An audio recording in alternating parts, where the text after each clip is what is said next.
Good morning. Happy Tuesday. I have Neuro Coffee in hand and it is perfect. Great Tuesday, clinic day, very, very busy. We're going to dig right into a Q&A. Alex was on YouTube apparently yesterday. He saw the commentary about the left shift and some of the sacral compression that we were talking about. And so Alex's question basically plays off of yesterday's video where he said, would you use the same strategies to apply for a right shift, or would it be somewhat different? And he also mentioned that, yes, we've shown a number of different approaches on how to address these things, but let's go ahead and talk our way through this, because I don't know if I've actually laid out much strategy for the right shift. We've shown some exercises for it, but let's talk a little bit about strategy.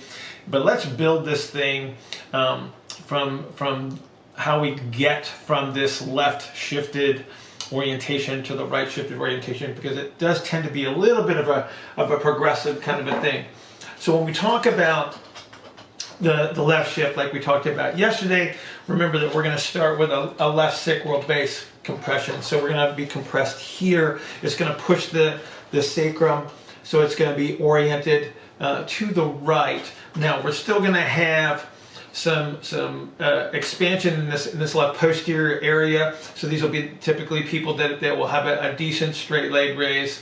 But what happens, because we get this sacral base compression here, we're going to get the iterative effect in the dorsal rostral area in the thorax, and so we get this orientation of the entire axial skeleton to the left, so as they squat, they shift back to the left. Now, if we superimpose the anterior compression on top of this, what's going to happen when we get the shape change in the left posterior aspect of the pelvis? So we're actually going to turn this ischium a little bit. And what that's going to do, it's going to externally rotate the hip a little bit. It's going to approximate our sacrum to the femur, and so we're going to start to get this oblique tilt. We get the same iterative effect in the posterior lower rib cage, which is going to push forward, and so now we've got a pelvis that's tilted on our right oblique axis. Okay, so if that happens, we're going to lose the external rotation on this right side. So as we move through the squat and as we approach our internally rotated position here, we get the internal rotation of the hip, we get an expansion on the right side.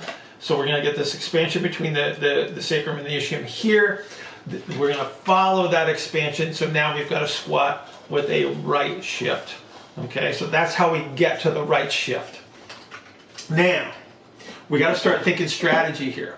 So we've got a couple of issues. We've got a two-sided problem. We've got this late propulsive strategy on the left side that's pushing us forward. We've got a shift back into the right hip that we also need to address. So the first thing we have to do is we've got to get everything reoriented. So I would have you go back and take a look at the Camperini deadlift variations from about 2 weeks ago. I think it was about 2 weeks ago that we talked about that.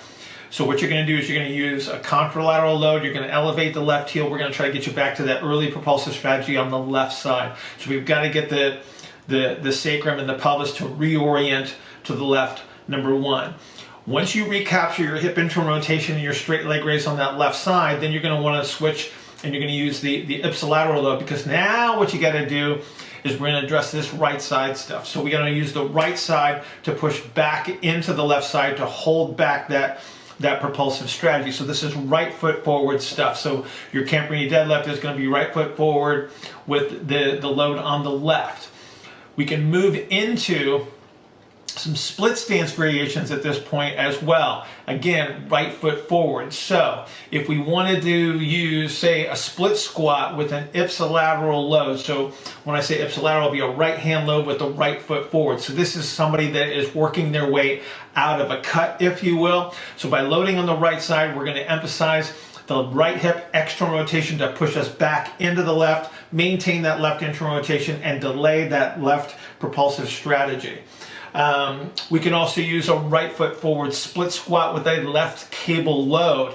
And what this is going to do, if we maintain the expansion on the left posterior side with that left cable load, we're going to be pushing again with that right foot to push us back into the left side maintain our left hip hinge rotation, delay that propulsive strategy, and then this is going to help us learn to restore that much more symmetrical presentation in your squat.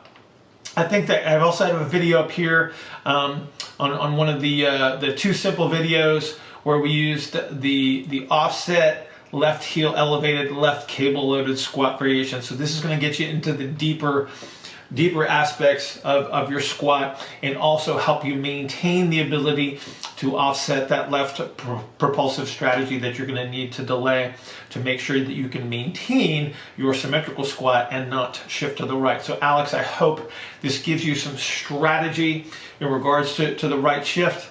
I think I actually got another squat question for tomorrow. So we had like foot week a couple weeks ago. I guess this is going to be squat week. If you got another squat question, hey, send them to askbillhartman@gmail.com and we will cover those. Have a great day and I will see you tomorrow.